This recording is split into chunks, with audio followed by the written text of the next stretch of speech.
Chapter number 12 Electrostatic Numerical Problems 12.5 2 point charge Q1 is equal to minus 1 multiplied by 10 raised to power minus 6 column and Q2 is equal to 4 multiplied by 10 raised to power minus 6 column are separated by distance of 3 meter. Find and justify the zero field location. तो पहले मैं आपको numerical की statement को समझाता हूं. क्या उसने कहा है, दो पॉइंट चार्ज है. पॉइंट चार्ज समझते हो किसको कहते हैं? पॉइंट चार्ज का मतलब जो बहुत ही छोटे से चार्ज होंगे. ठीक है, उसने कहा दो पॉइंट चार्ज हैं. एक आपके पास यहाँ पे पॉइंट चार्ज पड़ा है जिसको उसने क्या नाम दे दिया, उसने कहा इट इज अ Q1 और आगे उसने उसका मैग्नीट्यूड दिया है और मैग्नीट्यूड में उसने देखे साइन कौन सा लगाया है. इसका मतलब है ये पॉइंट चार्ज कौन सा होगा, नेगेटिव. वैसे तो पॉइंट चार्ज पॉजिटिव होता है, टेस्ट चार्ज इसको बोलते हैं. अब उसने क्या कहा, दूसरा जो चार्ज है आपके पास वो आपके पास बेटा 3 मीटर के डिस्टेंस पर है. ये ले मैं यहां से बना लेता हूं. ये चार्ज मेरे पास Q1 आ गया जो कि नेगेटिव है और Q2 जो पड़ा है इससे दूर 3 मीटर के डिस्टेंस पर, उसका मैग्नीट्यूड कितना है, plus 4 multiply by 10 raise to power 6. Right, कितना है, 4 multiply by 10 raise to power minus 6 column और इसका कितना है minus 1 multiply by 10 raise to power minus 6. मैंने कहा था कि माइनस लिखना है लिख लो, नहीं लिखना ना लिखो, कोई फर्क नहीं पड़ने वाला. यहां पर बेटा डिस्टेंस कितना आ गया, 3 मीटर का. अब उसने हमसे कहा क्या है, उसने क्या कहा बेटा, उसने कहा हम सब जानते हैं कि जो फील्ड लाइंस होती हैं वो हमेशा पॉजिटिव चार्ज से रेडिएट होंगी और कहां पर एंड होती हैं, नेगेटिव चार्ज पे. तो यहां से देखिए पॉजिटिव चार्ज से फील्ड रेडिएट हो रही है, इधर को आ रही हैं, इधर को आ रही हैं, इधर आ रही हैं, इधर आ रही हैं, यहां पे आके एंड हो जाएंगे. इसका मतलब है कि अगर मैं पॉजिटिव और नेगेटिव चार्जेस के बीच में कहीं पे पॉइंट सेलेक्ट करता हूं वहां पर इलेक्ट्रिक फील्ड कभी भी जीरो नहीं होगी. तो फिर मैंने क्या किया, फिर मैंने देखा कि वो चार्ज जहां पर इलेक्ट्रिक फील्ड आके खत्म हो रही है, वो चार्ज जिसका मैग्नीट्यूड छोटा है, थोड़ा है, उससे मैं कुछ फासले के ऊपर मैं एक पॉइंट सेलेक्ट कर लेता हूं. मैं कहता हूं ये पॉइंट मैंने मेंशन कर दिया P से पॉइंट, और ये मैंने इस पॉइंट चार्ज से ही लिया है कुछ फासले के ऊपर, और वो जो फासला है वो मेरे पास है x. अब स्टेटमेंट समझिए, एक चार्ज Q1 जो कि नेगेटिव चार्ज है वो कितने फासले पर है, वो आपके पास 3 मीटर के फासले पर मौजूद है चार्ज Q2 से. फिर मैंने कहा कि हमें फील्ड मालूम करनी है, जहां पर आपके पास जो फील्ड है आपको असल में जगह मालूम करनी है, आपको फील्ड मालूम नहीं करनी, आपको क्या मालूम करना है, आपको वो प्लेस, आपको वो पॉइंट चाहिए जहां पे फील्ड क्या होनी चाहिए, जीरो. तो अब हम जरा डाटा लिख लेते हैं यहां पर.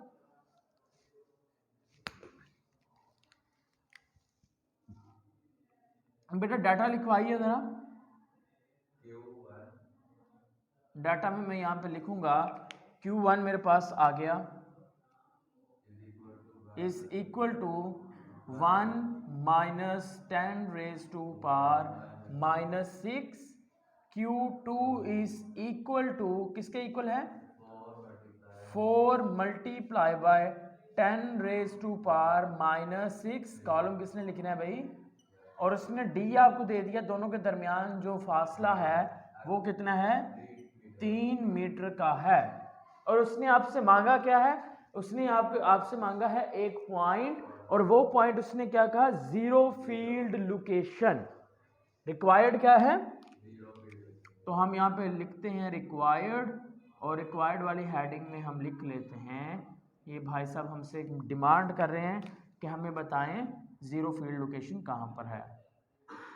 तो मैंने फर्ज कर लिया कि जो जीरो फील्ड लोकेशन है वो वहां पर है जहां पे मैंने आपको वो डिस्टेंस x मैंने कहा कि उस पॉइंट पर होगी. मुझे ऐसा लगता है फील्ड मालूम करनी है कि Q1 से कितनी फील्ड है, Q2 से कितनी इलेक्ट्रिक फील्ड प्रोड्यूस हो रही है. इलेक्ट्रिक फील्ड उस जगह पे जाके जीरो होगी जब आपके पास E1 और E2 दोनों किसके इक्वल आ जाएंगे, जीरो के इक्वल आएंगे. तो बेटा चार्ज Q1 की वजह से इलेक्ट्रिक फील्ड कौन सी बनेगी, E1 इज इक्वल टू के Q1 ओवर D स्क्वायर। समझ आ गई बात? फार्मूला समझ नहीं आया? अब देखें मैंने क्या किया, देखें मैंने कहा कि जो आपके पास चार्ज Q1 है उसकी वजह से फील्ड प्रोड्यूस हो रही है, और वो जो फील्ड है देखें वो फील्ड बेटा नो डाउट कि वो अंदर की जानिब लग रही है, सही है, ठीक है, वहां पे आके खत्म होनी है, लेकिन वो कहां से स्टार्ट ओरिजिनेट हो रही है? Q2 से, जो कि कितने डिस्टेंस पर है? 3 मीटर के। तो ये फार्मूला वहां से बना लिया हमने, ठीक है, कि Q1 की वजह से ये प्रोड्यूस हो रहा है। अगर मैं E2 की बात करता हूं तो E2 आ जाएगा KQ2/9। अब अगर हम D की इस पॉइंट से पोजीशन की बात करें तो ये जो Q2 है, Q2 फोर्स लगाएगा यहां तक तो लगेगी D। अगर आपको इस जगह पर फील्ड मालूम करनी है, अगर आपको चार्ज Q2 की वजह से पॉइंट P पर फील्ड मालूम करनी है कि फील्ड है भी या फिर नहीं है, तो डिस्टेंस D नहीं रहेगा, डिस्टेंस हो जाएगा D प्लस एक्स। तो इसी वजह से मैं यहां पर क्या लिखूंगा? मैं लिखूंगा it is equal to D plus x, और ऊपर आ गया होल का स्क्वायर। और हमेशा याद रखना इस पॉइंट पर फील्ड तभी जीरो होगी जब आपके पास E1 इक्वल हो जाएगा किस चीज के? E2 के। तो दोनों को इक्वल करके देख लेते हैं क्या निकलता है भाई, कि Q1 over D square is equal to के Q2 over D plus x का स्क्वायर। अच्छा जी, के से कट गया, ठीक है। अब हम वैल्यूज पुट करते हैं। Q1 की वैल्यू लिखवाइए 1 multiply by 10 raise to power minus 6 divided by D है 3 का क्या है? स्क्वायर है, इज इक्वल टू Q2 किसके आ गया? 4 multiply by 10 raise to power minus 6 divided by D किसके इक्वल है? D है 3, और x हमें मालूम नहीं है, x हमें मालूम करना है, उसका टोटल का क्या है? स्क्वायर है। अच्छा जी, अब बेटा देखिए ये 10 माइनस 6 और इधर से ये 10 माइनस 6 कैंसिल हो गया, तो पीछे आपके पास क्या बचा? पीछे आपके पास बचा 1 डिवाइडेड बाय 3 का स्क्वायर, ओपन करो 9 is equal to 4 divided by 3 plus x का होल स्क्वायर। दो चार हमारे पास ऑप्शंस हैं, एक ऑप्शन ये है कि आप इसका स्क्वायर ओपन कर लें, एक ऑप्शन ये है कि मैं दोनों साइड पर इसका अंडर रूट ले लेता हूँ, ऐसे अंडर रूट ले लेते हैं, ठीक है। 1 का अंडर रूट क्या आएगा?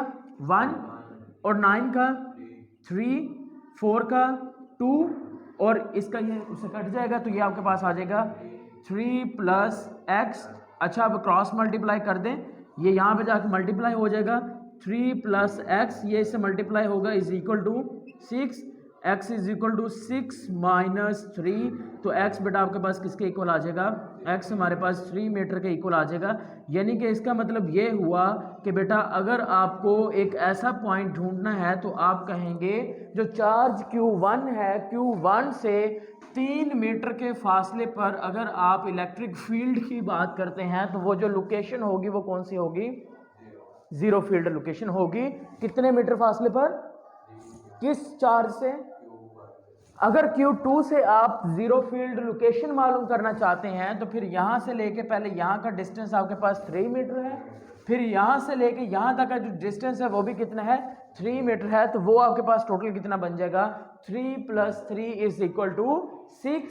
तो Q1 से 3 मीटर के फासले पर है, Q2 से 6 मीटर के फासले पर होगी। तो ये आपका न्यूमेरिकल कौन सा हो गया?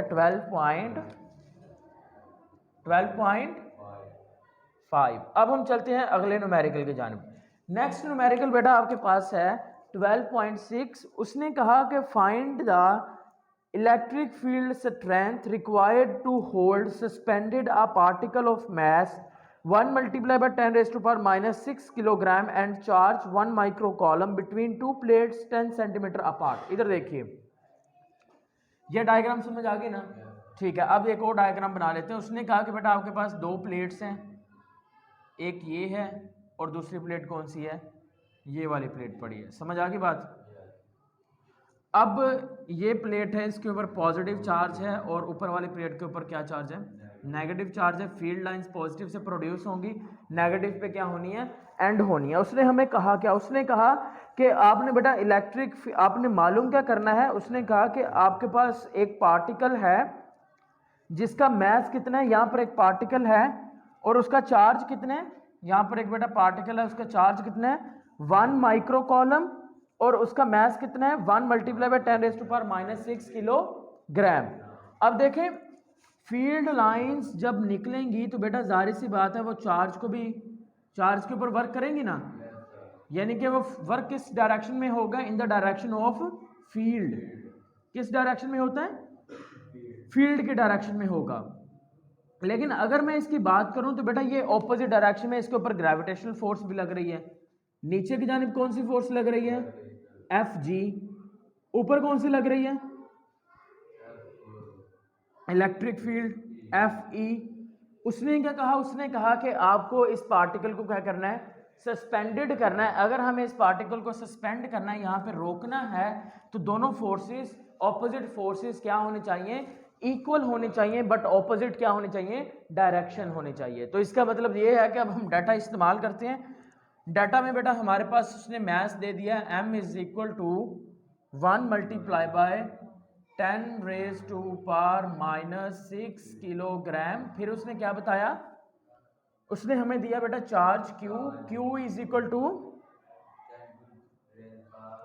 1 माइक्रो कॉलम।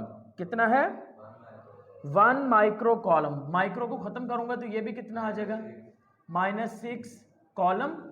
और उसने क्या दिया है बेटा, उसने दो प्लेट्स के दरमियान डिस्टेंस भी दिया है, और वो उसने कितना दे दिया है, वो उसने बेटा आपके पास d दे दिया है 10 सेंटीमीटर। 10 सेंटीमीटर को मीटर में चेंज करेंगे तो वो किसके इक्वल आ जाएगा, 0.1 मीटर के। किसके, 0.1 मीटर के। अब हमें मालूम क्या करना है, हमें मालूम करना है कि हमें मालूम करना है बेटा कि ये जो इलेक्ट्रिक फील्ड स्ट्रेंथ है वो मालूम करनी है। आपको मालूम क्या करना है, रिक्वायर्ड है आपके पास इलेक्ट्रिक फील्ड स्ट्रेंथ। अब इसको मालूम करते हैं, तो देखते हैं कैसे मालूम किया जाए। ई मालूम करना है तो पहले बेटा हम चलते हैं फार्मूला की जानिब। फार्मूला हमारे पास क्या होता है, देखें अगर मैं इलेक्ट्रिक फील्ड की बात करता हूँ इंटेंसिटी की, तो ये होता है E is equal to F over Q. और ये देखें यहाँ पे देखें जो F है, फोर्स है, वो कौन सी फोर्स है, इलेक्ट्रिक फोर्स है, ठीक है। तो F E is equal to किसके इक्वल आ जाएगी, ई क्यू के, राइट। अगर मैं बेटा यहाँ पर एफ जी की बात करता हूँ, ग्रेविटेशनल फोर्स इक्वल होती है वेट के, और वेट इसका है एम जी, राइट। क्या है, एम जी है। तो यहाँ पर हम, उसने क्या कहा, हमने कहा कि ये अगर सस्पेंडेड एक कंडीशन में होगा, अगर एफ ई किसके इक्वल हो जाए, एफ जी के। तो हम दोनों को इक्वल करके देखते हैं, ये एफ ई आ गया आपके पास, वो आपके पास एफ जी आ गया, दोनों को इक्वल करिए तो रिजल्ट देखते हैं क्या निकला। तो बेटा एफ ई की जगह पे यहाँ पे मैं लिखता हूँ ई, फिर मेरे पास आएगा Q is equal to M G. मालूम क्या करना है, ई इधर रहने दूंगा तो ये मेरे पास आ जाएगा एम जी ओवर क्यू। तो बेटा इसमें वैल्यू पुट करिए, आपके पास आंसर आ जाएगा E is equal to M की जगह पे आ जाएगा 1 मल्टीप्लाई बाय 10⁻⁻⁶। जी किसके इक्वल होता है, जी इक्वल होता है बेटा हमारे पास 9.8। उसके बाद Q की बात करें तो बेटा Q किसके इक्वल है, Q उसने दिया है 1 मल्टीप्लाई बाय 10⁻⁻⁶।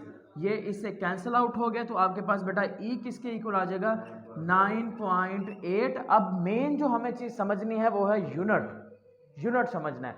यूनिट जो उन्होंने लिखा है हमारे लिए वो कौन सा लिखा है, बुक के अंदर कौन सा मेंशन किया है, उन्होंने कहा है कि वोल्ट कॉलम इनवर्स 1 लिखा है। क्या लिखा है, वोल्ट मीटर इनवर्स 1। क्या लिखा है उन्होंने बेटा, वोल्ट मीटर इनवर्स 1।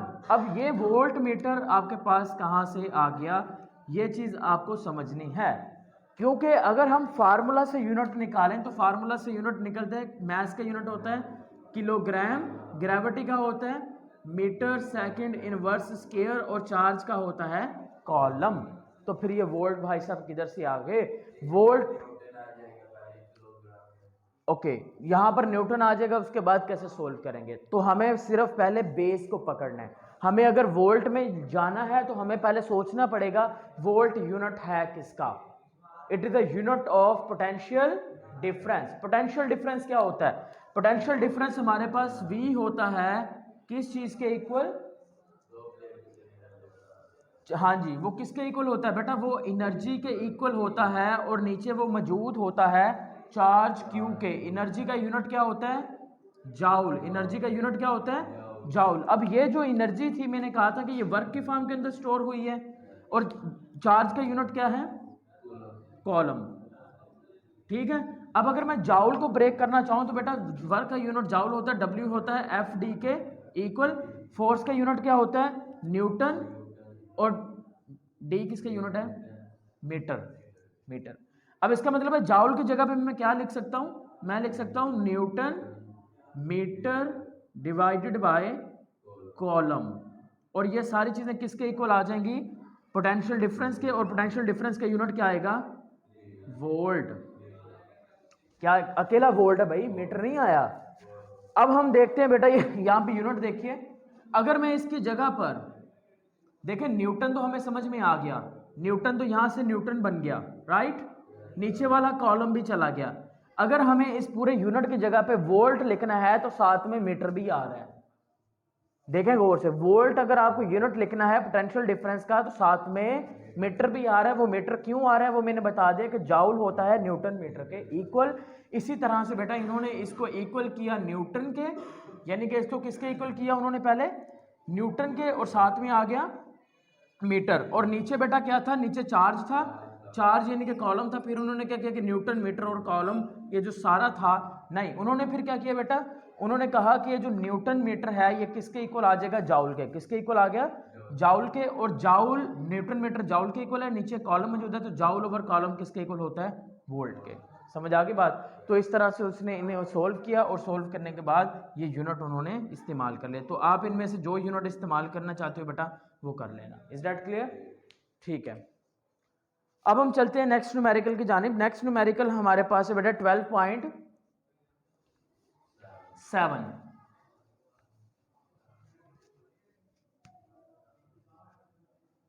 बहुत इजी सा न्यूमेरिकल है और ये रिपीट होता है। ये न्यूमेरिकल मैं रिपीट कर रहा हूं, ये पेपर में क्या होता है? रिपीट होता है। बहुत इजी है। अब देखिए उसने आपको कहा गया, उसने कहा कि 12.7 में a particle having a charge of 20 electrons, एक पार्टिकल है जिसका चार्ज Q किसके इक्वल है? 20 इलेक्ट्रॉन्स के। ठीक है। फिर उसने क्या कहा? फिर उसने बेटा हमें कहा कि electron on its falls through a potential difference of 100 volt. Potential difference V कितना आ गया? 100 वोल्ट्स। कितना आ गया? 100 वोल्ट्स आ गया। अब उसने कहा कि आपसे क्या मालूम करना है? उसने कहा कि आपने बेटा क्या मालूम करनी है? एनर्जी मालूम करनी है। अब देखें पोटेंशियल डिफरेंस मौजूद है। सपोज दैट यहाँ पर बेटा एक पॉइंट है, पॉइंट ए, यहाँ पर पोटेंशियल कम है, यहाँ पर पोटेंशियल ज़्यादा है। इन दोनों पॉइंट का जो पोटेंशियल डिफरेंस है वो कितना आ गया? 100 वोल्ट। जाहिर सी बात है बेटा 100 वोल्ट में आप चार्ज रखोगे, जिसका चार्ज होगा, पार्टिकल रखोगे जिसका चार्ज 20 इलेक्ट्रॉन होगा, वो लो पोटेंशियल से किस तरफ मूव करेगा? हाई पोटेंशियल की तरफ मूव करेगा। जब वो मूव करेगा, मूव करने की वजह से जो एनर्जी आएगी रिक्वायर्ड भी उसने एनर्जी की है, और मोशन की वजह से जो एनर्जी होती है उसका नेम क्या होता है? जी, काइनेटिक एनर्जी। क्या नेम होता है? लेकिन हमें इस चीज से कोई फर्क नहीं पड़ता कि कौन सी एनर्जी है, हमें सिर्फ मालूम क्या करना है? एनर्जी। अभी मैंने पोटेंशियल डिफरेंस का यूनिट लिखा था, मैंने कहा पोटेंशियल डिफरेंस इक्वल होता है किस चीज के? एनर्जी के। Energy over charge. Energy over charge. अगर बेटा आपको यहां से एनर्जी मालूम करनी है तो मैं एनर्जी को इधर लिख लूंगा और इसके सामने लिख दूंगा चार्ज मेरे पास आ गया 20 इलेक्ट्रॉन्स मल्टीप्लाई बाय 100, तो आंसर आपके पास बेटा आ जाएगा 2000 इलेक्ट्रॉन वोल्ट। जो एनर्जी है या फिर काइनेटिक एनर्जी है उसके अंदर वो आ जाएगी। समझ में आ गई बात? तो ये बेटा आपके पास इसका आंसर आ गया। ये काफ़ी इंपॉर्टेंट है, ये आपने याद रखना है। समझ आ गई बात? सिर्फ स्टूडेंट्स कंफ्यूज्ड किस लिए रहते हैं? वो इस फार्मूला को लेकर कंफ्यूज रहते हैं। तो आपको ये चीज़ याद रखनी है कि एनर्जी वही है जब वर्क करते हैं तो वर्क किस फॉर्म में स्टोर होती है, एनर्जी के फॉर्म के अंदर। वो आप भूल जाओगे कौन सी एनर्जी है, इसी फार्मूला से हमने वो निकाल लेनी है। Is that clear? वैसे एनर्जी होगी कौन सी उसमें, kinetic energy. Is that clear?